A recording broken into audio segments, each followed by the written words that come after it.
ప్రేక్షక దేవుళ్లకు నమస్కారం. ఒక తల్లిగా, ఒక తండ్రిగా మనందరికీ ఉండే అతిపెద్ద కోరిక ఒక్కటే.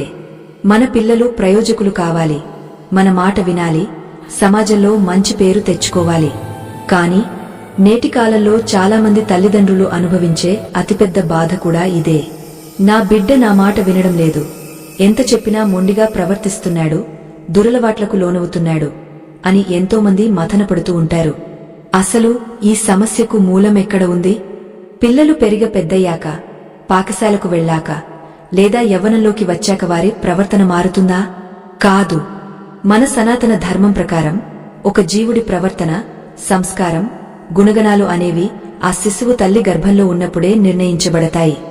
అవును, మీరు వింటున్నది అక్షరాలా నిజం. ఒక విత్తనం నాటేటప్పుడే అది ఎంత సారవంతమైన నేలలో పడింది, దానికి ఎటువంటి పోషణ లభించింది అనే దానిపైనే ఆ చెట్టు యొక్క భవిష్యత్తు ఆధారపడి ఉంటుంది.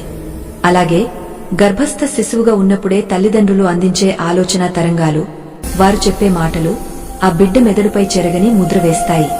దీనినే మన పెద్దలు గర్భ సంస్కారం అని పిలిచారు. ఈ రోజు మనం తెలుసుకోబోయే విషయం సామాన్యమైనది కాదు. సాక్షాత్తు పరమాత్ముడైన శ్రీకృష్ణుడు తన జీవితం ద్వారా, తన సందేశాల ద్వారా మానవాళికి అందించిన అద్భుతమైన జ్ఞానం ఇది.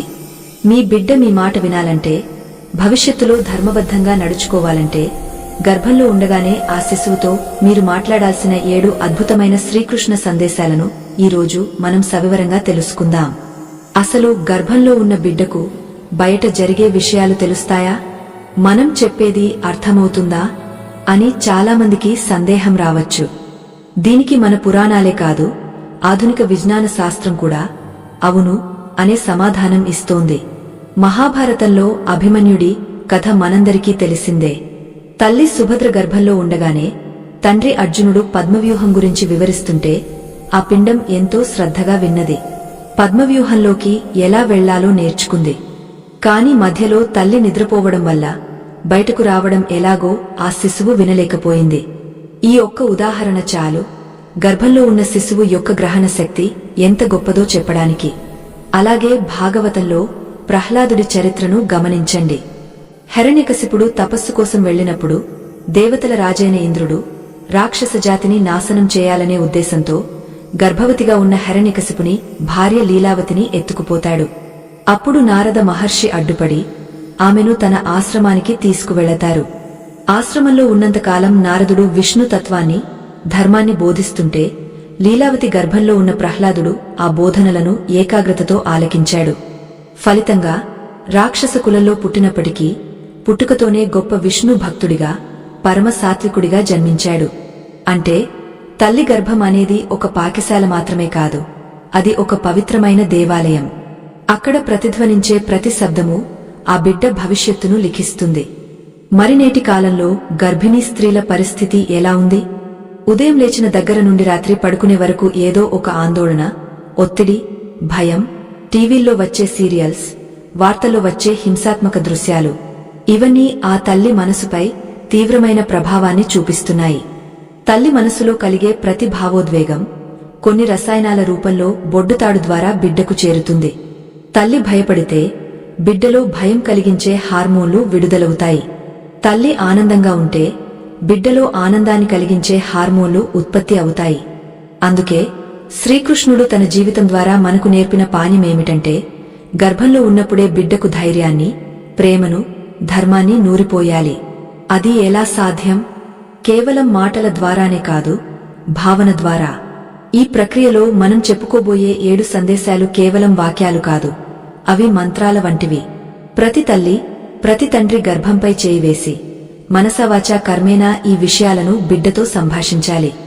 ఇప్పుడు ఆ 7 సందేశాల్లో మొదటి మరియు అత్యంత ముఖ్యమైన సందేశాన్ని గురించి లోతుగా తెలుసుకుందాం. మొదటి సందేశం: ధైర్యం మరియు నిర్భయత్వం. శ్రీకృష్ణుడి జననం ఎక్కడ జరిగింది? ఒక రాజభవనంలోనా, లేక సుఖ సంతోషాల మధ్యనా? కాదు. కటిక చీకటిలో, కంసుడి చెరసాలలో, సంకెళ్ల మధ్య మృత్యువు పొంచి ఉన్న సమయాన ఆ పరమాత్ముడు జన్మించాడు. ఈ సందర్భం మనకు చాలా గొప్ప విషయాన్ని నేర్పిస్తుంది. గర్భవతిగా ఉన్న దేవకి మానసిక స్థితిని ఒక్కసారి ఊహించుకోండి. తన కళ్ల ముందే తన 6 బిడ్డలను తన అన్నయ్య కంసుడు నిర్దాక్షిణ్యంగా చంపివేశాడు. ఇప్పుడు 7వ గర్భం పోయి 8వ గర్భం దాల్చింది. బయట కంసుడు కత్తి పట్టుకుని కాచుకుని కూర్చున్నాడు. ఎప్పుడు బిడ్డ పుడుతుందా, ఎప్పుడు చంపుదామా అని ఎదురుచూస్తున్నాడు. సామాన్యంగా అయితే అటువంటి పరిస్థితిలో ఉన్న ఏ తల్లైనా భయంతో వణికిపోవాలి. ఆ భయం ఖచ్చితంగా బిడ్డకు సోకాలి. కాని దేవకి అలా చేయలేదు. ఆమె తన గర్భంలో పెరుగుతున్నది సాక్షాత్తు లోక రక్షకుడని, ధర్మాన్ని స్థాపించేవాడని నమ్మింది.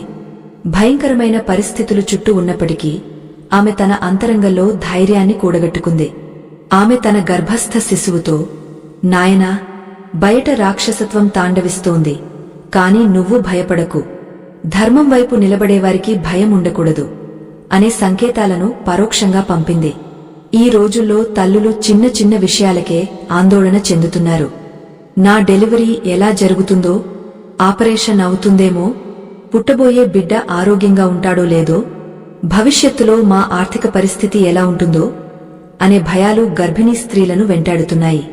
కాని గుర్తుంచుకోండి, మీరు భయపడితే మీ కడుపులో ఉన్న బిడ్డ పిరికివాడిగా మారే ప్రమాదముంది.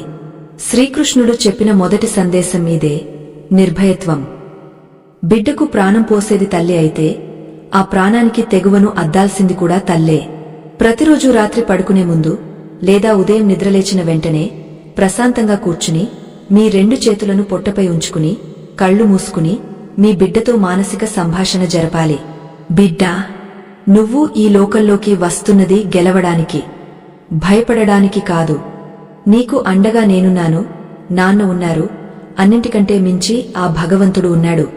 ఎటువంటి సమస్యనైనా ఎదుర్కోగల శక్తి నీలో ఉంది.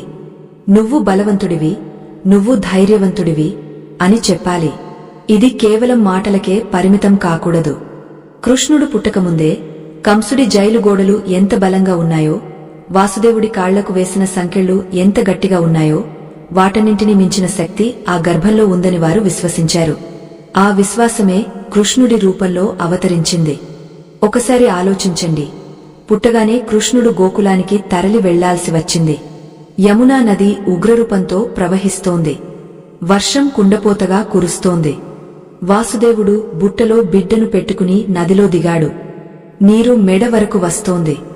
ఆ చిన్న శిశువు ఆ భయానక వాతావరణాన్ని చూసి ఏడవలేదు. ఎందుకంటే గర్భంలో ఉన్నప్పుడే తల్లిదండ్రుల నుండి ధైర్యం అనే సంపదను ఆ శిశువు పొందింది. ఈ సంఘటన మనకు ఏం చెబుతోంది? మన పిల్లలు రేపు పెద్దయ్యాక సమాజంలో ఎన్నో ఒడిదుడుకులు ఎదుర్కోవాల్సి వస్తుంది. పోటీ ప్రపంచంలో నిలదొక్కుకోవాలి, ఓటములను తట్టుకోవాలి. అవన్నీ తట్టుకోవాలంటే ఆ శక్తి వారికి బజారులో దొరికే టానిక్కుల వల్ల రాదు. తల్లి గర్భంలో ఉండగా మీరు చెప్పే ఆ ధైర్య వచనాల వల్లే వస్తుంది. కనుక మొదటి సందేశంగా మీరు మీ బిడ్డకు చెప్పాల్సింది, నాన్నా, ఊ తల్లి, భయం అనేది ఒక భ్రమ, ధైర్యం అనేది మన స్వభావం. శ్రీకృష్ణుడు కష్టాలలోనే పుట్టాడు, కాని కష్టాలను చూసి నవ్వగలిగాడు. నువ్వు కూడా అలాగే ఉండాలి. ఇక్కడ మరొక లోతైన విషయాన్ని మనం గమనించాలి. గర్భవతిగా ఉన్నప్పుడు తల్లి చూసే దృశ్యాలు, వినే శబ్దాలు బిడ్డపై ప్రభావం చూపుతాయని చెప్పుకున్నాం కదా. మరి కంసుడి చెరసాలలో దేవకికి ఏం వినిపించేవి? నిత్యం రాక్షసుల అరుపులు, కాపలావారి గర్జనలు, ఇనుప గొలుసుల చప్పుళ్ళు. ఇవి చాలా భయానకమైన శబ్దాలు. కాని దేవకి మనసులో మాత్రం సదా నారాయణ మంత్రం జపిస్తూ ఉండేది. బయట శబ్దాలను తన లోపలి మంత్ర జపంతో జయించింది. దీనినే మనం పిల్లలకు నేర్పాలి. బయట ప్రపంచం ఎంత గొడవగా ఉన్నా నీ అంతరంగం ప్రశాంతంగా ఉండాలి అనే సందేశాన్ని ఆమె ఆచరణ ద్వారా బిడ్డకు చెప్పింది. ఈ రోజుల్లో తల్లులు గర్భవతిగా ఉన్నప్పుడు మంచి సంగీతాన్ని వినాలి, భగవంతుని నామాన్ని స్మరించాలి అని చెప్పడానికి కారణం ఇదే. మీరు వినే ఆ శబ్ద తరంగాలు బిడ్డ నాడీ వ్యవస్థను బలోపేతం చేస్తాయి, బిడ్డలో ఆత్మవిశ్వాసాన్ని నింపుతాయి. ఇప్పుడు 2వ సందేశం గురించి మాట్లాడుకుందాం. ఇది ప్రేమ మరియు అనుబంధం. శ్రీకృష్ణుడి జీవితం మొత్తం ప్రేమమయమే. ఆయన పుట్టింది దేవకి గర్భంలోనైనా పెరిగింది యశోద ఒడిలో. ఈ ఇద్దరు తల్లుల ప్రేమ కృష్ణుడిని ఎంతగా ప్రభావితం చేసిందో మనకు తెలుసు. కాని గర్భంలో ఉన్న బిడ్డకు ప్రేమ గురించి ఎలా చెప్పాలి? గర్భస్థ శిశువుకు స్పర్శ తెలుస్తుంది, గర్భిణీ స్త్రీలు తరచుగా తమ పొట్టను ఆప్యాయంగా నిమిరడం మనం చూస్తూ ఉంటాం. అది కేవలం అలవాటు కాదు, అది ఒక భాష. ఆ స్పర్శ ద్వారా తల్లి తన ప్రేమను బిడ్డకు ప్రసారం చేస్తుంది. అయితే ఇక్కడ శ్రీకృష్ణుడు మనకు అందించే సందేశం కేవలం తల్లి ప్రేమ గురించి మాత్రమే కాదు, జగత్తును ప్రేమించడం గురించి. బిడ్డ గర్భంలో ఉండగానే ఈ సృష్టి చాలా అందమైనది. ఇక్కడ చెట్టు, పుట్ట, పక్షులు, జంతువులు, మనుషులు అందరూ ఒకే కుటుంబం. నువ్వు అందరినీ ప్రేమించాలి, అందరితో కలిసిమెలిసి ఉండాలి అని చెప్పాలి.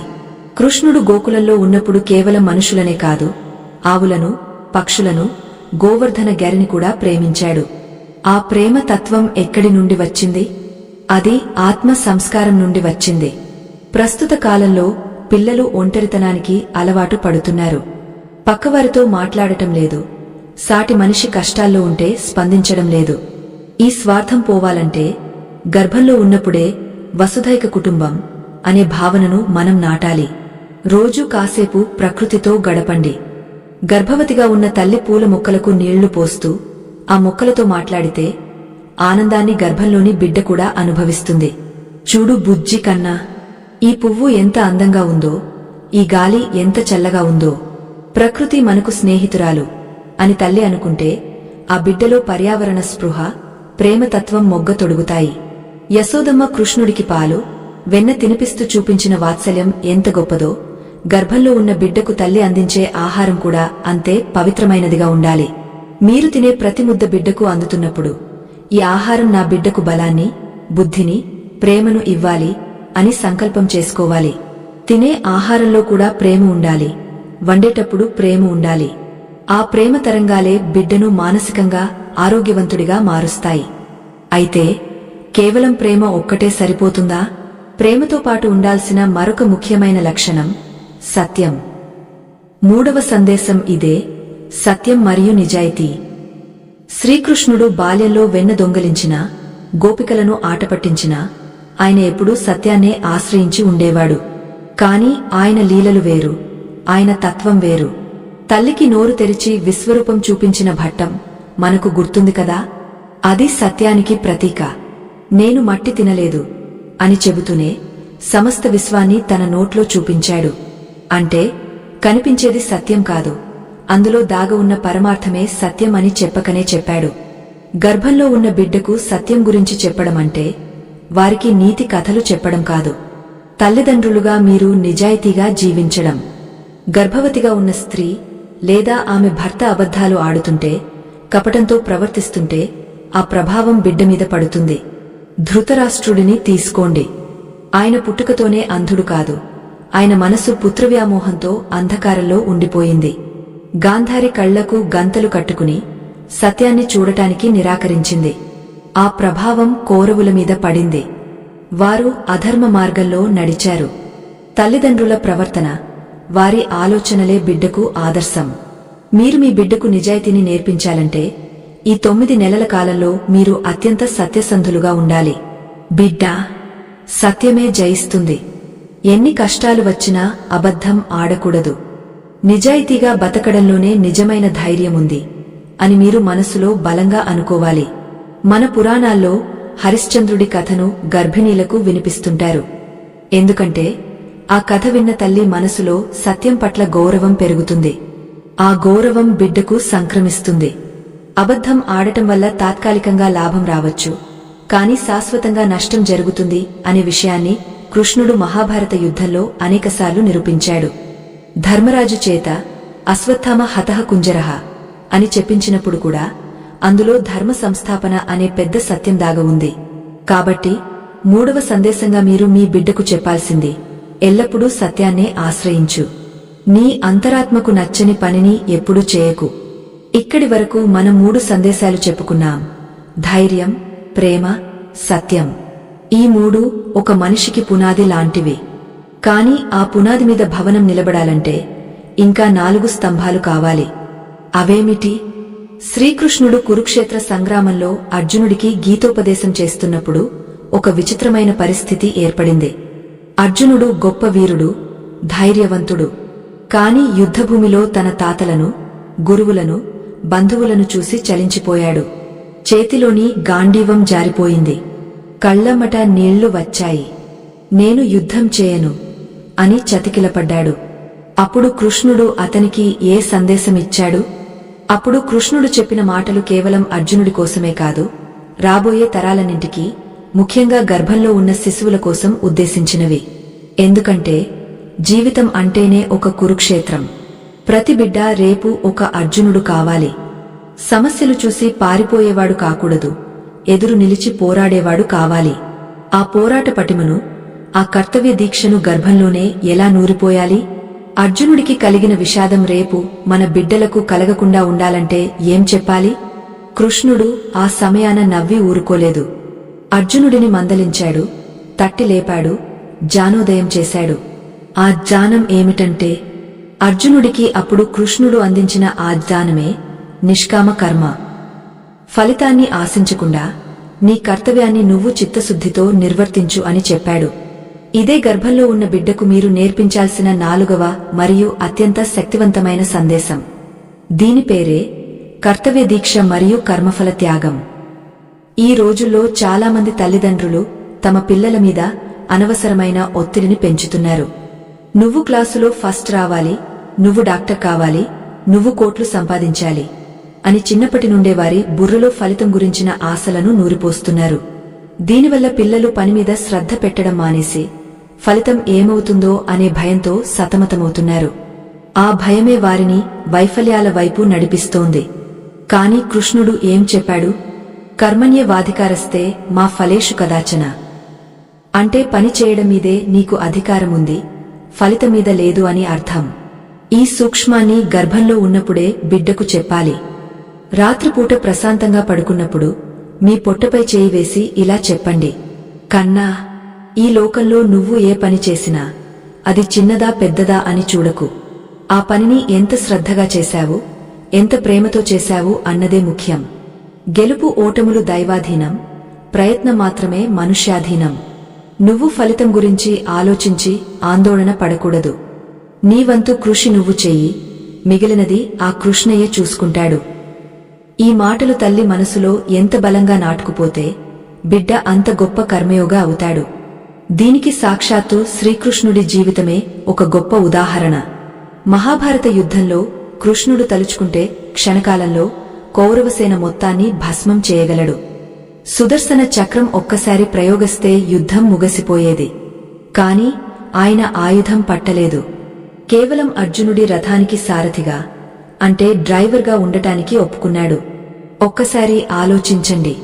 ముల్లోకాలకు అధిపతి అయినవాడు, సృష్టి స్థితి లయకారకుడు ఒక సామాన్యమైన రథసారథిగా మారి గుర్రాల పగ్గాలు చేతపట్టాడు. యుద్ధం జరుగుతున్నంతసేపు దుమ్ము, ధూళి ఆయన మీద పడుతున్నా లెక్క చేయలేదు.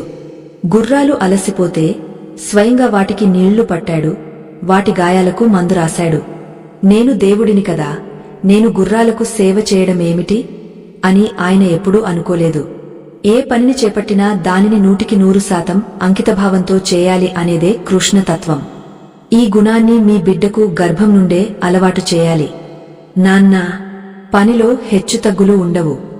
ఏ పని చేసినా దైవకార్యంగా భావించు అని మీరు చెప్పే మాటలు రేపు ఆ బిడ్డను సమాజంలో ఒక బాధ్యత గల పౌరుడిగా తీర్చిదిద్దుతాయి. సోమరితనం అనేది మనిషికి అతిపెద్ద శత్రువు అని, కష్టపడి పని చేయడంలోనే నిజమైన ఆనందముందని బిడ్డకు అర్థమయ్యేలా చెప్పాలి. గర్భవతిగా ఉన్నప్పుడు తల్లి కూడా బద్ధకంగా ఉండకూడదు. శరీరం సహకరించినంత వరకు చిన్న చిన్న పనులు చేస్తూ చురుగ్గా ఉండాలి. తల్లి చురుగ్గా ఉంటే గర్భంలోని బిడ్డ మెదడు కూడా చురుగ్గా పనిచేస్తుంది. ఇక 5వ సందేశం గురించి తెలుసుకుందాం. ఇది మనిషికి అత్యంత అవసరమైన గుణం. అదే స్థితప్రజ్ఞత లేదా సమత్వ భావన. జీవితం అన్నాక కష్టాలు వస్తాయి, సుఖాలు వస్తాయి, లాభం వస్తుంది, నష్టం వస్తుంది, పొగడ్తలు వస్తాయి, తెగడ్తలు వస్తాయి. కాని మన పిల్లలు ఎలా తయారవుతున్నారు? చిన్న పరీక్షలో మార్కులు తగ్గితే ఆత్మహత్య చేసుకునేంత బలహీనంగా మారుతున్నారు. ఎవరైనా చిన్న మాట అంటే తట్టుకోలేకపోతున్నారు. ఎందుకంటే వారిలో స్థితప్రజ్ఞత లోపించింది. సుఖాన్ని, దుఃఖాన్ని సమానంగా స్వీకరించే గుణం లేకపోవడమే దీనికి కారణం. శ్రీకృష్ణుడు గీతలో అర్జునుడికి చెప్పిన అతి ముఖ్యమైన పాణ్యం ఇదే. సుఖదుఃఖే సమే కృత్వా లాభాలాభో జయాజయో. జయాపజయాలను, లాభనష్టాలను సమానంగా చూసినవాడే నిజమైన యోగ అని ఆయన చెప్పాడు. ఈ గుణాన్ని గర్భస్థ శిశువుకు ఎలా నేర్పించాలి? ముందుగా తల్లి దీనిని ఆచరించాలి. గర్భధారణ సమయంలో స్త్రీ శరీరంలో అనేక మార్పులు వస్తాయి.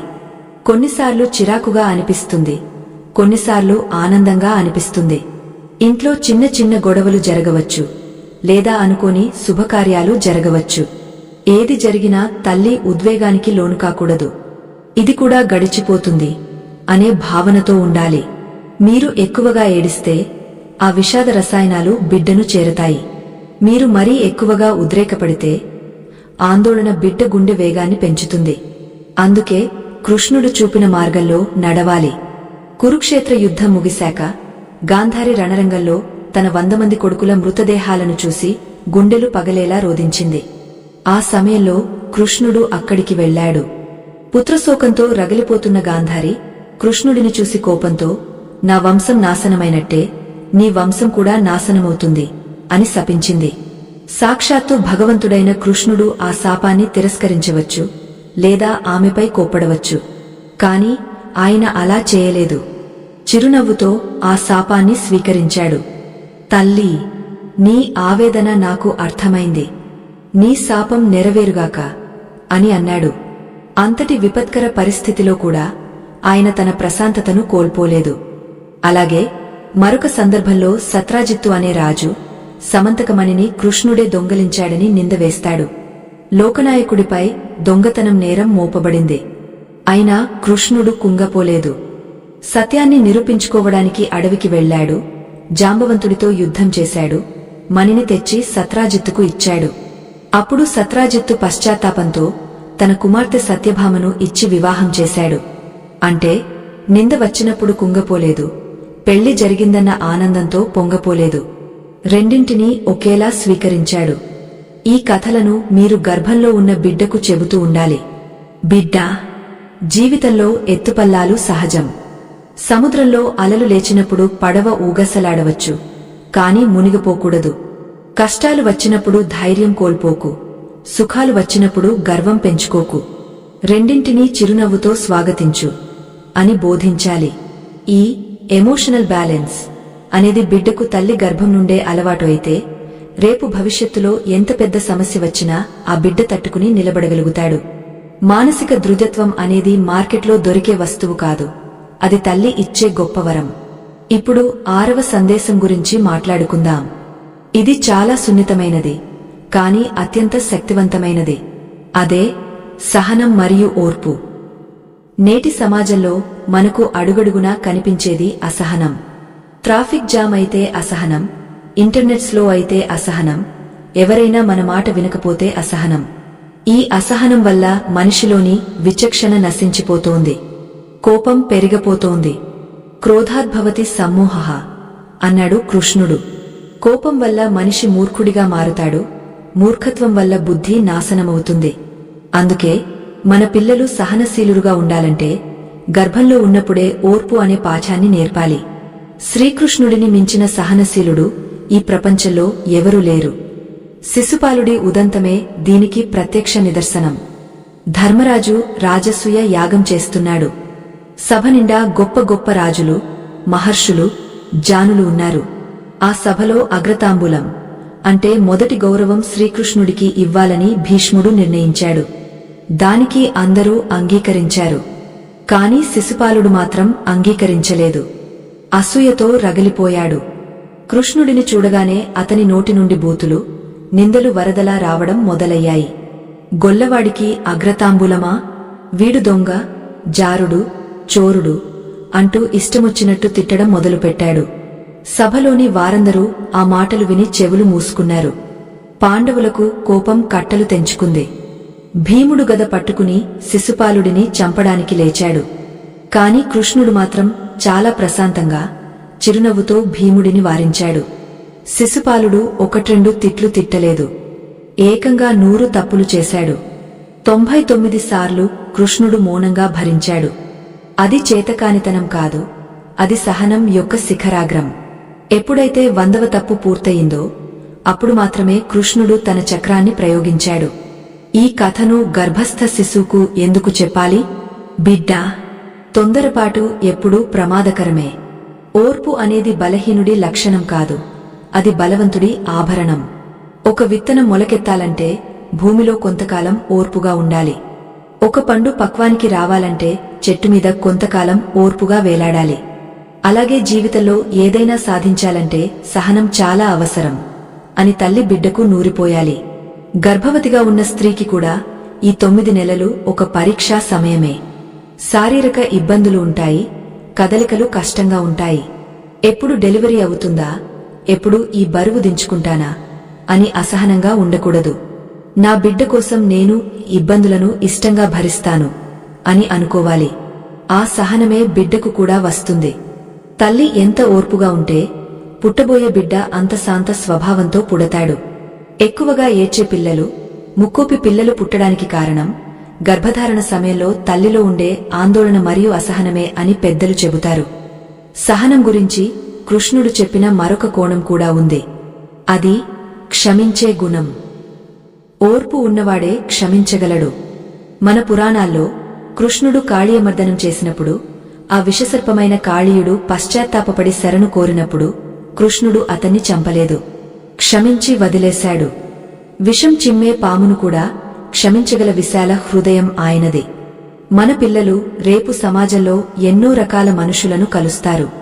కొందరు ద్రోహం చేయవచ్చు, కొందరు బాధ పెట్టవచ్చు. ప్రతిదానికి పగ, ప్రతీకారం అంటూ పోతే జీవితం నాశనమవుతుంది. క్షమించడం నేర్చుకో బిడ్డా. పగ మనిషిని దహించేస్తుంది, క్షమ మనిషిని దైవంగా మారుస్తుంది అనే గొప్ప సందేశాన్ని మీరు మీ గర్భస్థ శిశువుకు అందించాలి. ఇప్పుడు మనం 7వ మరియు ఆఖరి సందేశం వైపు వెళ్తున్నాం. ఇది చాలా విశిష్టమైనది. పైన చెప్పిన 6 సందేశాలు ధైర్యం, ప్రేమ, సత్యం, కర్తవ్యం, సమత్వం, సహనం ఒక మనిషి వ్యక్తిత్వానికి సంబంధించినవి అయితే, ఈ 7వ సందేశం ఆ మనిషి యొక్క లక్ష్యానికి సంబంధించినదే. మనిషి ఎందుకు పుట్టాడు? కేవలం తినడానికి, నిద్రపోవడానికి, పిల్లలను కనడానికేనా? కాదు. మనిషి జన్మకు ఒక పరమార్థం ఉంది. శ్రీకృష్ణుడు తన అవతార సమాప్తి సమయంలో ఉద్ధవుడికి చేసిన ఉపదేశంలో ఈ రహస్యాన్ని చెప్పాడు. అదే జ్ఞాన సముపార్జన మరియు శరణాగతి. చాలామంది తల్లిదండ్రులు తమ పిల్లలు బాగా చదువుకోవాలి, ర్యాంకులు తేవాలి అని కోరుకుంటారు. కాని కృష్ణుడు చెప్పే చదువు వేరు. అది కేవలం పొట్ట నింపుకునే చదువు కాదు, మనసును వికసింపజేసే చదువు. నహి జ్ఞానేన సదృశం పవిత్రమిహ విద్యతే. జ్ఞానంతో సమానమైన పవిత్రమైనది ఈ లోకంలో ఏదీ లేదు అన్నాడు గీతాచార్యుడు. గర్భంలో ఉన్న బిడ్డకు మీరు చెప్పాల్సిన మాట ఏమిటంటే, చదువు అంటే కేవలం పుస్తకాల్లో ఉండేది కాదు, లోకాన్ని చదవడం, నిన్ను నువ్వు తెలుసుకోవడం. విజ్ఞానంతో పాటు వినయాన్ని కూడా నేర్చుకో. వినయం లేని విద్య వాసన లేని పువ్వు లాంటిది. కృష్ణుడు సాందీపని మహర్షి ఆశ్రమంలో చదువుకునేటప్పుడు గురువుగారికి సేవ చేసి కట్టెలు కొట్టి తెచ్చి ఒక సామాన్య విద్యార్థిలా విద్యను నేర్చుకున్నాడు. సర్వజ్ఞుడైన వాడే అంత వినయంగా ఉంటే ఇక అల్పజ్ఞులైన మనుషులు ఎంత వినయంగా ఉండాలి? కాని ఈ 7 సందేశాలను సంపూర్ణంగా అర్థం చేసుకోవాలంటే మనం కృష్ణుడి బాల్యం నుండి కురుక్షేత్రం వరకు జరిగిన మరికొన్ని సంఘటనలను నిశితంగా పరిశీలించాలి.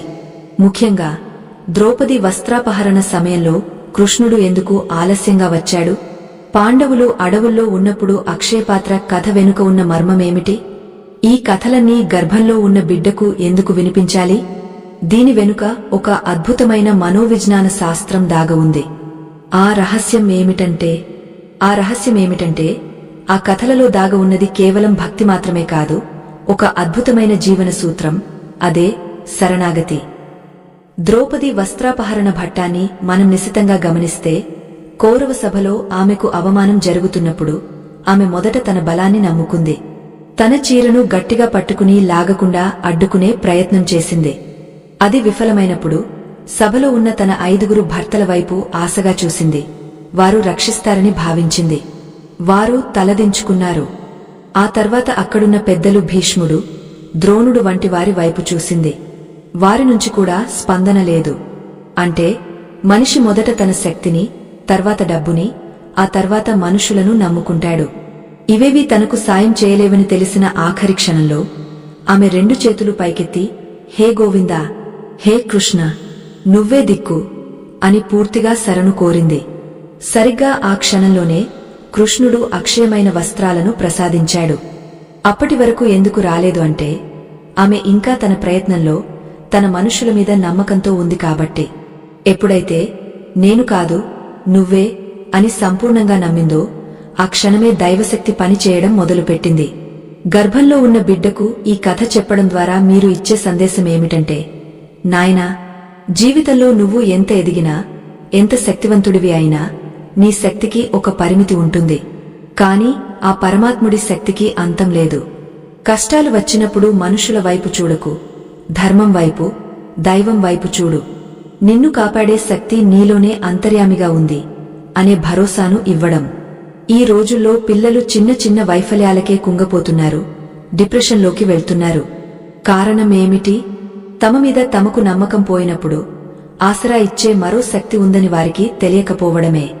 గర్భంలో ఉండగానే నీకు ఏ కష్టం వచ్చినా ఆ కృష్ణుడు ఉన్నాడు, నేనున్నాను అనే భావన వారి ఉపచేతన మనసులో బలంగా నాటుకుపోవాలి. దీనివల్ల ఆ బిడ్డకు తెలియకుండానే అపారమైన మానసిక ధైర్యం లభిస్తుంది. రేపు పొద్దున పెద్దయ్యాక ఏ సమస్య వచ్చినా వారు ఆత్మహత్యల వైపు వెళ్లరు, పరిష్కారం వైపు వెళ్తారు. ఇక అక్షయపాత్ర కథ విషయానికి వద్దాం. పాండవులు అడవుల్లో ఉన్నప్పుడు దుర్వాస మహర్షి తన 1000 మంది శిష్యులతో భోజనానికి వస్తానని కబురు పంపుతాడు.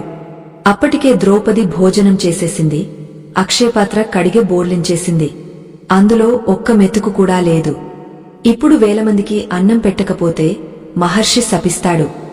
ద్రౌపది భయంతో వణికిపోతూ కృష్ణుడిని ప్రార్థించింది. కృష్ణుడు అక్కడికి వచ్చి, ద్రౌపది, నాకు బాగా ఆకలిగా ఉంది, ముందు నాకేమైనా పెట్టు అన్నాడు. ఆమె సిగ్గుపడుతూ, పాత్ర ఖాళీగా ఉంది కృష్ణ అంటే ఆయన బలవంతంగా ఆ పాత్రను తెప్పించి అందులో మిగిలిపోయిన ఒక్క మెతుకును, కాస్తంత ఆకుకూరను తీసి నోట్లో వేసుకున్నాడు. విశ్వాత్మ ప్రియతాం, విశ్వ ఆత్మ తృప్తి చెందుగాక అని అన్నాడు. ఆ ఒక్క మెతుకుతో సాక్షాత్తు పరమాత్ముడి కడుపు నిండిపోయింది. ఎప్పుడైతే ఆయన కడుపు నిండిందో సమస్త జీవకోటి కడుపు నిండిపోయింది. నదికి స్నానానికి వెళ్లిన దుర్వాసుడికి, అతని శిష్యులకు కంచం వరకు భోజనం చేసినట్టు త్రేన్పులు వచ్చాయి. ఇక తినలేక పారిపోయారు. ఈ కథ వెనుక ఉన్న గర్భ సంస్కార రహస్యం తృప్తి మరియు కృతజ్ఞత. ఈనాడు మనిషికి ఎంత ఉన్నా తృప్తి లేదు. ఇంకా కావాలి, ఇంకా కావాలి అనే ఆరాటం. గర్భవతిగా ఉన్న స్త్రీ, మాకు అది లేదు, ఇది లేదు, నా భర్త ఎక్కువ సంపాదించడం లేదు అని నిరంతరం అసంతృప్తితో ఉంటే ఆ అసంతృప్తి అనే విషం బిడ్డ రక్తంలో కలుస్తుంది.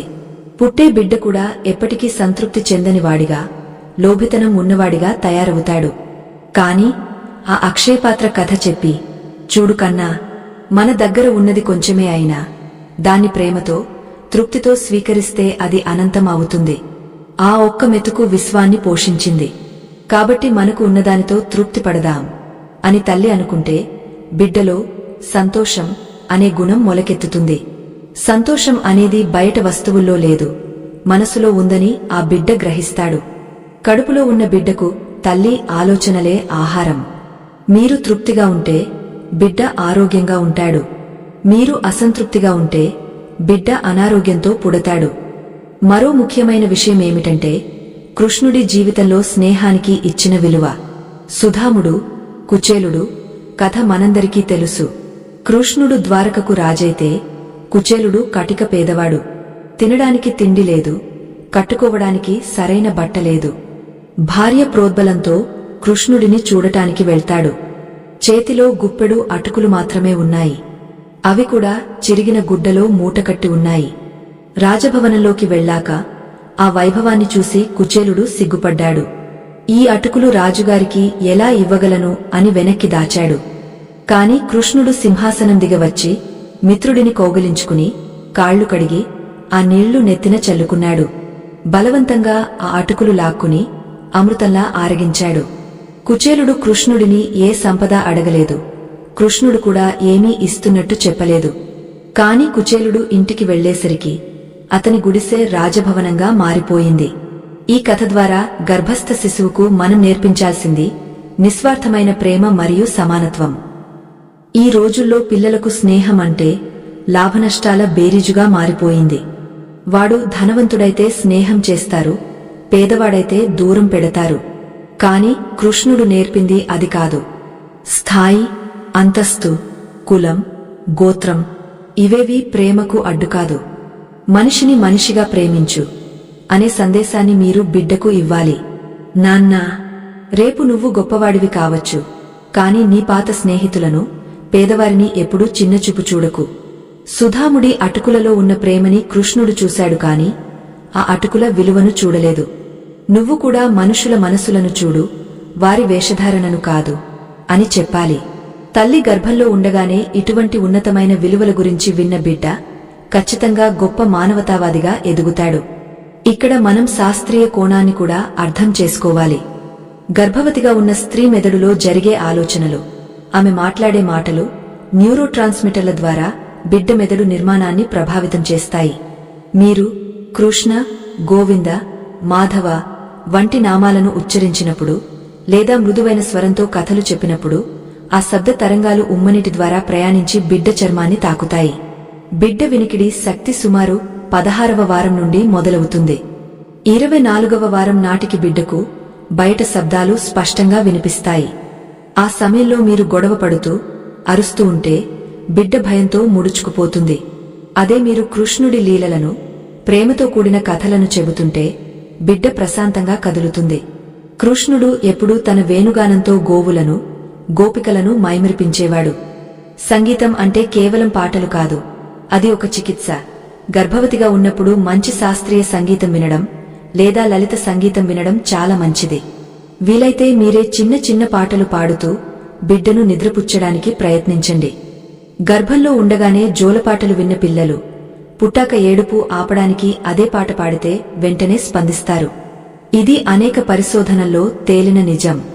ఇప్పుడు మనం మాట్లాడుకున్న 7 సందేశాలను ధైర్యం, ప్రేమ, సత్యం, కర్తవ్యం, సమత్వం, సహనం, శరణాగతి ఆచరణలో పెట్టడానికి తల్లిదండ్రులు రోజువారీ చేయాల్సిన ఒక చిన్న క్రియాయోగం లేదా దినచర్య గురించి చెప్పుకోవాలి. కృష్ణుడు ద్వారకలో ఉన్నప్పుడు ప్రతిరోజు బ్రహ్మ ముహూర్తంలో నిద్రలేచి ధ్యానం చేసేవాడు. దేవాదిదేవుడికి ధ్యానం అవసరమా? అవసరం లేదు. కాని లోకానికి ఆదర్శంగా ఉండటానికి ఆయన అలా చేసేవాడు. గర్భిణీ స్త్రీలు కూడా సాధ్యమైనంత వరకు ఉదయాన్నే నిద్రలేవాలి. సూర్యోదయానికి ముందే నిద్రలేవడం వల్ల వాతావరణంలో ఉండే స్వచ్ఛమైన ఆక్సిజన్, ఓజోన్ తల్లికి, బిడ్డకు లభిస్తుంది. లేచిన వెంటనే మంచం మీదే ప్రశాంతంగా కూర్చుని 2 చేతులు పొట్టపై పెట్టుకుని, సుప్రభాతం కన్నా, ఈ రోజు ఒక కొత్త రోజు, ఈ రోజు మనం సంతోషంగా, ఆరోగ్యంగా, ధర్మబద్ధంగా గడుపుదాం అని బిడ్డకు ఆహ్వానం పలకాలి. ఆ తర్వాత స్నానం చేసేటప్పుడు కూడా బిడ్డతో మాట్లాడాలి. యమునా నదిలో కృష్ణుడు జలక్రీడలు ఆడినప్పుడు ఎంత ఆనందంగా ఉండేవాడో ఆ నీటి స్పర్శను తల్లి ఆస్వాదిస్తూ, ఈ నీరు నా బిడ్డకు ఆరోగ్యాన్ని ఇవ్వాలి అని సంకల్పం చేయాలి. ఆహారం తినేటప్పుడు టీవీ చూస్తూనో, ఫోన్ చూస్తూనో తినకూడదు. ఎందుకంటే మనం తినే ఆహారం ఎక్కడికి వెళ్తుంది? నేరుగా బిడ్డకు వెళ్తుంది. మీరు కోపంగా తింటే ఆహారం విషతుల్యమవుతుంది. మీరు ఆనందంగా, ఇది కృష్ణ ప్రసాదం అనుకుని తింటే అది అమృతం అవుతుంది. యద్భావం తద్భవతి. మనం ఏ భావంతో ఉంటే అలాగే జరుగుతుంది. కాబట్టి తినే ప్రతి ముద్దను ఆస్వాదిస్తూ, కన్నా, ఇదిగో రుచికరమైన పప్పు, ఇది నీకు బలాన్నిస్తుంది అని మనసులో అనుకుంటూ తినాలి. ఇది వినడానికి చిన్న విషయంగా అనిపించవచ్చు, కాని దీని ప్రభావం అద్భుతంగా ఉంటుంది. అయితే ఇవన్నీ మనసు మరియు బుద్ధికి సంబంధించిన విషయాలు. కాని మనిషిని ఎక్కువగా పడగొట్టేవి, తప్పుదారి పట్టించేవి మరొకటి ఉన్నాయి. అవే పంచేంద్రియాలు. కళ్ళు, చెవులు, ముక్కు, నాలుక, చర్మం. ఈ 5 ఇంద్రియాలు గుర్రాల లాంటివి. మనసు అనే పగ్గాలతో వాటిని అదుపు చేయకపోతే అవి మనిషిని అగాధంలోకి తోసేస్తాయి. ఈ ఇంద్రియ నిగ్రహం గురించి కృష్ణుడు ఒక అద్భుతమైన లీల ద్వారా మనకు బోధించాడు. అదే గోవర్ధనగిరి భట్టం. ఇంద్రుడు కోపంతో రాళ్లవాన, కుండపోత వర్షం కురిపిస్తున్నప్పుడు కృష్ణుడు గోవర్ధన పర్వతాన్ని తన చిటికెన వేలితో ఎత్తి పట్టుకున్నాడు. 7 రోజుల పాటు గోకుల వాసులందరూ ఆ కొండ కింద సురక్షితంగా ఉన్నారు. ఈ కథలో ఒక గొప్ప అంతరార్థం ఉంది. పర్వతం అంటే స్థిరమైన బుద్ధి, ఇంద్రుడి వర్షం అంటే మనపై దాడి చేసే కోరికలు మరియు విషయ వాంఛలు.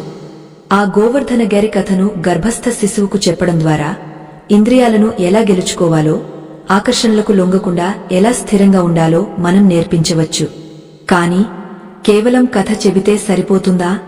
అసలు ఆ 7 రోజుల పాటు ఆ కొండ కింద ఉన్న ప్రజలు ఏం చేశారు? కృష్ణుడిని చూస్తూ ఉండిపోయారు.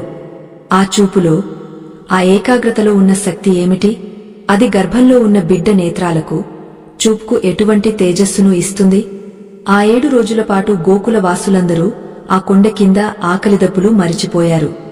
వారి కళ్ళు కేవలం ఆ కృష్ణ పరమాత్ముడి మీదే లగ్నమై ఉన్నాయి. దీనినే ఏకాగ్రత అంటారు. ఆ సమయంలో వారు కృష్ణుడిని చూసిన చూపు సామాన్యమైనది కాదు. అది భక్తితో, ప్రేమతో, శరణాగతితో కూడిన దివ్య దృష్టి. ఆ చూపు వల్ల వారికి తెలియకుండానే వారిలో ఒక గొప్ప శక్తి ప్రవేశించింది. దీనిని బట్టి గర్భస్థ శిశువు విషయంలో మనం గ్రహించాల్సిన పాఠమేమిటంటే చూపు యొక్క శక్తి. తల్లి గర్భంలో ఉన్నప్పుడు బిడ్డకు బయట ప్రపంచం కనిపించకపోవచ్చు, కాని తల్లి కళ్ల ద్వారానే బిడ్డ లోకాన్ని దర్శిస్తుంది. తల్లి ఏది చూస్తే ఆ దృశ్యం తాలూకు ప్రభావం బిడ్డ మనసుపై పడుతుంది.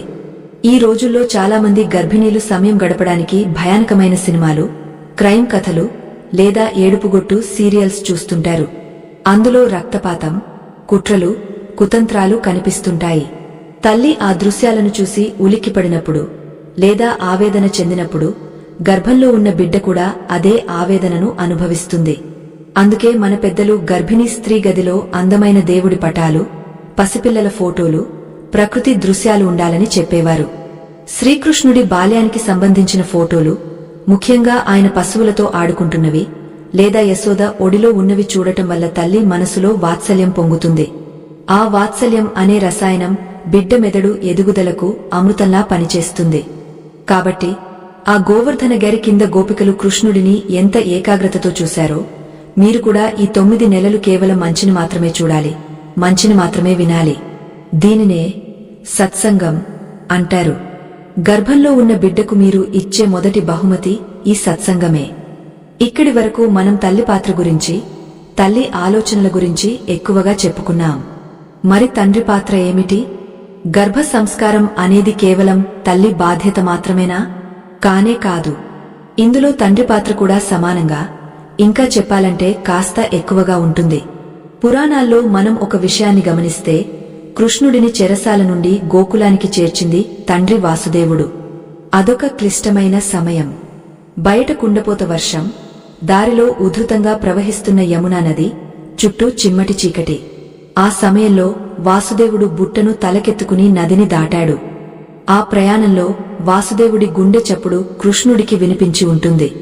తండ్రి గుండెలో ఉన్న ఆందోళనతో పాటు నా బిడ్డను ఎలాగైనా రక్షించుకోవాలి అనే పట్టుదల, ఆ బాధ్యత ఆ శిశువుకు అర్థమై ఉంటుంది. ఆధునిక విజ్ఞాన శాస్త్రం ప్రకారం గర్భంలో ఉన్న శిశువుకు తల్లి గొంతు కంటే తండ్రి గొంతు త్వరగా మరియు స్పష్టంగా వినిపిస్తుంది. ఎందుకంటే పురుషుల కంఠస్వరం తక్కువ ఫ్రీక్వెన్సీ కలిగి ఉంటుంది. ఈ శబ్ద తరంగాలు ఉమ్మనీటి ద్వారా చాలా సులభంగా ప్రయాణించి బిడ్డను చేరతాయి. కాబట్టి కాబోయే తండ్రులు ప్రతిరోజు కనీసం ఒక 10 నిమిషాలైనా గర్భంలో ఉన్న బిడ్డతో మాట్లాడాలి. ఏం మాట్లాడాలి? కన్నా, నేను నీ నాన్నను. నీకోసం మేము ఆశగా ఎదురుచూస్తున్నాం. నీకు బయట ప్రపంచంలో ఎటువంటి భయం లేదు. నేను నిన్ను కంటికి రెప్పలా కాపాడుకుంటాను అనే భరోసాను ఇవ్వాలి. తండ్రి గొంతు విన్నప్పుడు బిడ్డలో కలిగే కదలికలు చాలా భిన్నంగా ఉంటాయని, అది వారికి ఎంతో భద్రతా భావాన్ని ఇస్తుందని నిపుణులు చెబుతారు. వాసుదేవుడు కృష్ణుడిని ఎలాగైతే తన తలమీద పెట్టుకుని మోశాడో, తండ్రి తన బాధ్యతను అలా ప్రేమగా స్వీకరించాలి. గర్భవతిగా ఉన్న భార్యను సంతోషంగా ఉంచడం, ఆమెకు కావాల్సినవి సమకూర్చడం, ఆమెతో గొడవలు పడకుండా ఉండటం, ఇవన్నీ పరోక్షంగా బిడ్డకు చేసే సేవలే. భర్త తనను ప్రేమగా చూసుకుంటున్నాడు అనే భావన భార్యలో ఉంటే ఆమె శరీరం ఎంతో ఆరోగ్యంగా ఉంటుంది, బిడ్డ కూడా అంతే ఆరోగ్యంగా ఎదుగుతుంది. ఇక మనం ఆహారం గురించి ప్రత్యేకంగా మాట్లాడుకోవాలి. ఆహార శుద్ధో సత్వశుద్ధిన్హ. అని ఉపనిషత్తులు చెబుతున్నాయి. అంటే మనం తినే ఆహారం శుద్ధంగా ఉంటేనే మన మనసు, బుద్ధి శుద్ధంగా ఉంటాయి. శ్రీకృష్ణుడికి అత్యంత ఇష్టమైన ఆహారమేమిటి? వెన్న మరియు పాలు. ఎందుకు ఆయన వాటినే ఇష్టపడ్డాడు? వెన్న అనేది చాలా మృదువైనది, స్వచ్ఛమైనది, సాత్వికం. పాలు నుండి పెరుగు, పెరుగు నుండి చిలికితే వచ్చేది వెన్న. అంటే మథనం జరిగిన తర్వాత వచ్చే సారమది. కృష్ణుడు వెన్న దొంగిలించడం వెనుక ఉన్న పరమార్థం ఏమిటంటే, భక్తుడి మనసు వెన్నలా మృదువుగా, స్వచ్ఛంగా మారితే భగవంతుడు ఆ మనసును దొంగిలిస్తాడు, స్వీకరిస్తాడు అని అర్థం. గర్భవతిగా ఉన్నప్పుడు స్త్రీలు ఎక్కువగా సాత్విక ఆహారాన్ని తీసుకోవాలి. కారం, మసాలాలు, నిల్వ ఉంచిన పచ్చళ్లు, బయట దొరికే జంక్ ఫుడ్ వంటివి రాజసిక మరియు తామసిక ఆహారాలు. ఇవి తింటే ఏమవుతుంది? తల్లి శరీరంలో వేడి పెరుగుతుంది, మనసులో చికాకు పెరుగుతుంది. తల్లి తిన్న ఆ ఘాటైన ఆహారం యొక్క ప్రభావం బిడ్డ మీద పడి, పుట్టబోయే బిడ్డ ముక్కోపిగా, మొండిగా తయారయ్యే ప్రమాదముంది. అందుకే మన పెద్దలు గర్భిణీలకు పాలు, పండ్లు, నెయ్యి, అన్నం వంటి చలువ చేసే పదార్థాలను పెడతారు. మీరు తినేటప్పుడు ఈ సాత్విక ఆహారం నా బిడ్డకు కృష్ణుడు అంతటి సాత్విక గుణాన్ని ఇవ్వాలి అని భావించాలి. ఆహారం కేవలం శరీరానికే కాదు, మనస్కు కూడా పోషణ ఇస్తుంది. రాక్షస ప్రవృత్తి ఉన్న రావణుడు, కుంభకర్ణుడు వంటివారు మాంసాహారం, మత్తు పానీయాలు సేవించేవారు. దైవగుణం ఉన్నవారు పాలు, పండ్లు స్వీకరించేవారు. మీ బిడ్డ రాముడిలా, కృష్ణుడిలా పుట్టాలా లేక రాక్షస గుణంతో పుట్టాలా అనేది మీ చేతిలోనే, మీ వంటగదిలోనే నిర్ణయించబడుతుంది. ఆహారంతో పాటు ముఖ్యమైనది నిద్ర మరియు విశ్రాంతి.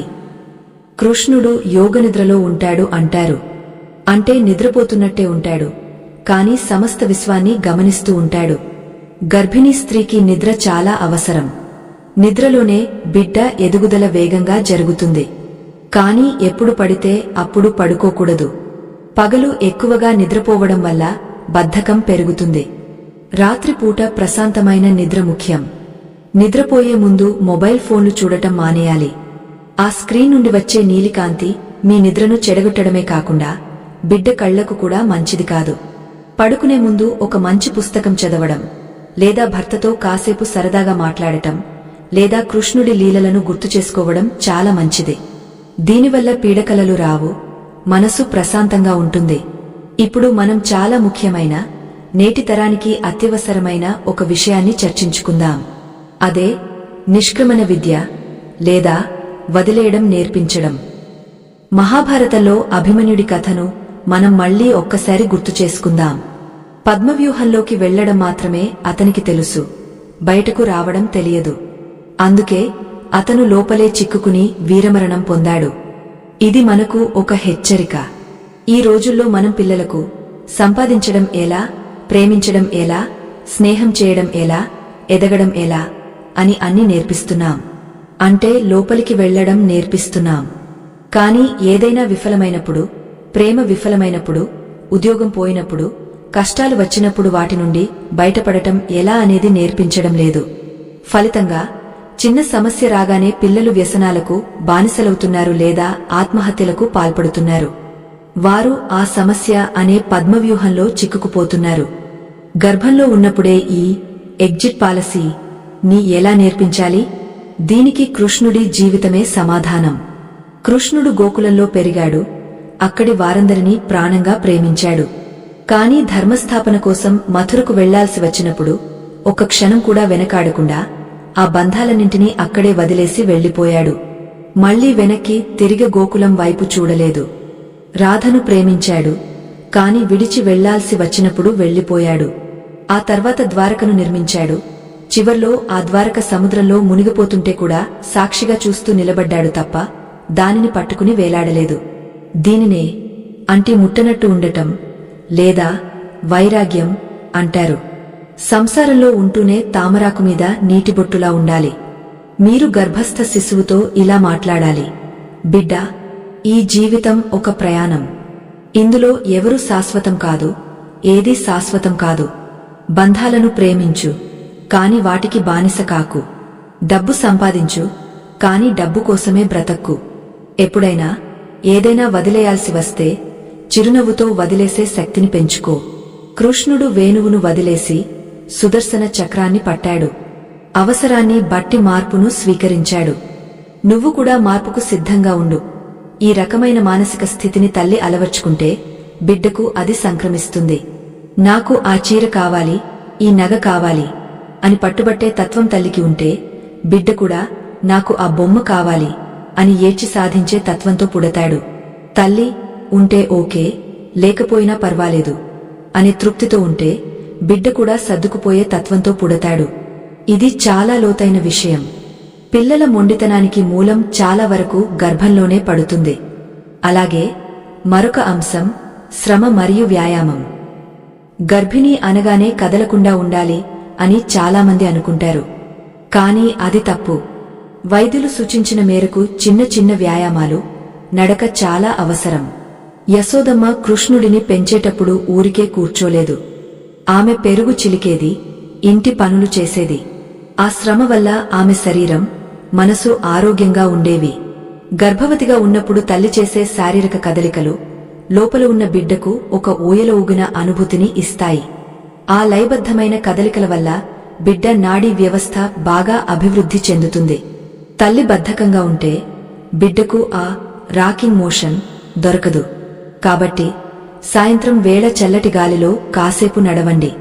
నడిచేటప్పుడు కృష్ణనామాన్ని జపించండి. ప్రతి అడుగు కృష్ణార్పణం అనుకోండి. ఇప్పుడు మనం చివరి ఘట్టానికి దగ్గర పడుతున్నాం.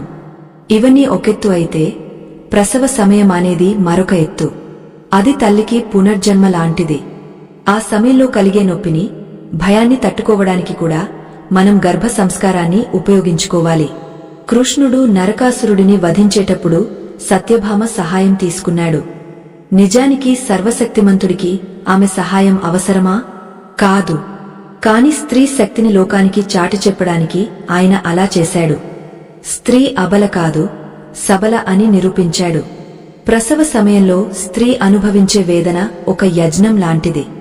ఆ నొప్పిని భరించగలిగే శక్తిని దేవుడు స్త్రీకి మాత్రమే ఇచ్చాడు. ఆఖరి నెలల్లో, అంటే 7, 8, 9వ నెలల్లో బిడ్డతో సంభాషణ మరింత పెరగాలి. ఎందుకంటే అప్పుడు బిడ్డ పూర్తిగా ఎదిగి ఉంటుంది. మీ ప్రతి మాటకు స్పందిస్తుంది. ఆ సమయంలో మీరు బిడ్డకు లోకం గురించి పరిచయం చేయాలి. కన్నా, నువ్వు రాబోయే ఈ లోకం చాలా వైవిధ్యమైనది. ఇక్కడ మంచివాళ్లు ఉంటారు, చెడ్డవాళ్లు ఉంటారు. నువ్వు హంసలాగా పాలను నీళ్లను వేరు చేసినట్టు మంచిని మాత్రమే స్వీకరించాలి అని చెప్పాలి. అలాగే అహింస గురించి బోధించాలి.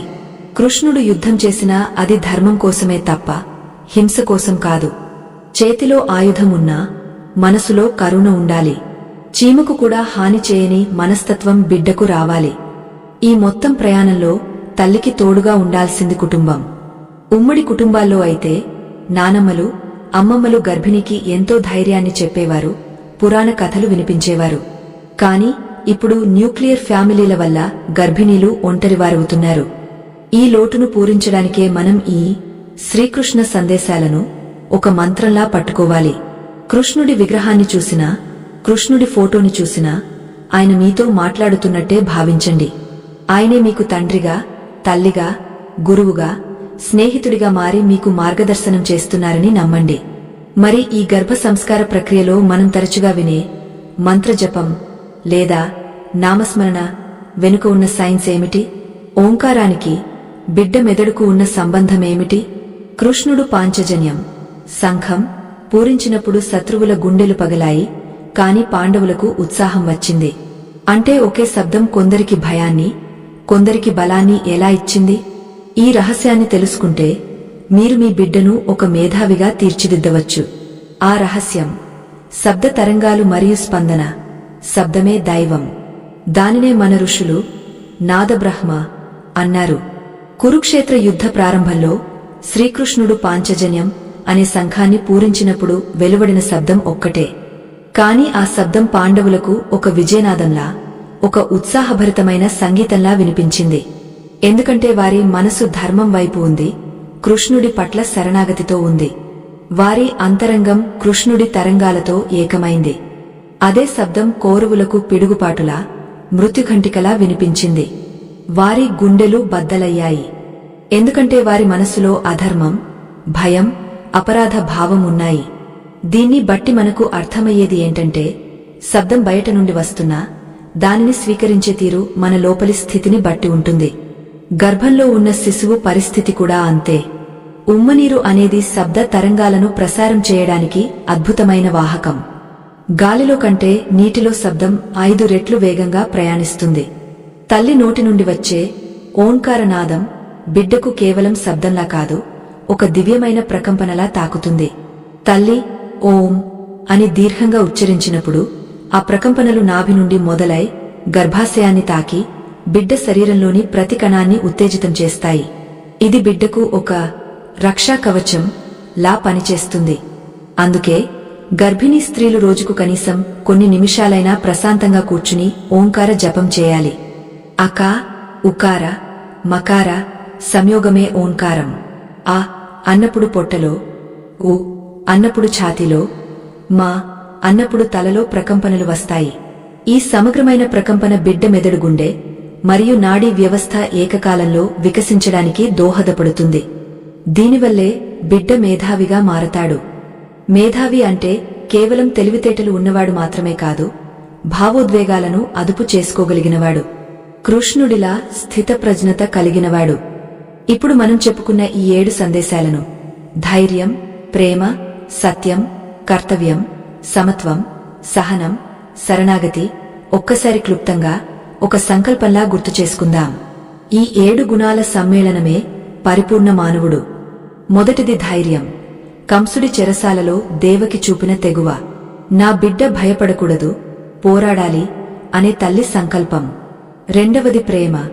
యశోదమ్మ చూపిన వాత్సల్యం. గోకులంలో కృష్ణుడు పంచిన మైత్రి. ప్రేమించడమే జీవిత పరమార్థం అనే సందేశం. మూడవది సత్యం. నోరు తెరిచి విశ్వాన్ని చూపిన పరమాత్ముడి తత్వం. అబద్ధమాడి గెలవడం కంటే నిజం చెప్పి ఓడిపోవడం మిన్న అనే నిజాయితీ. నాలుగవది కర్తవ్యం.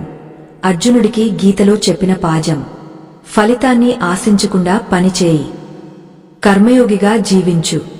ఐదవది సమత్వం. సుఖదుఃఖాలను, లాభనష్టాలను సమానంగా స్వీకరించడం. గాంధారి శాపాన్ని చిరునవ్వుతో స్వీకరించిన కృష్ణుడి స్థితప్రజ్ఞత.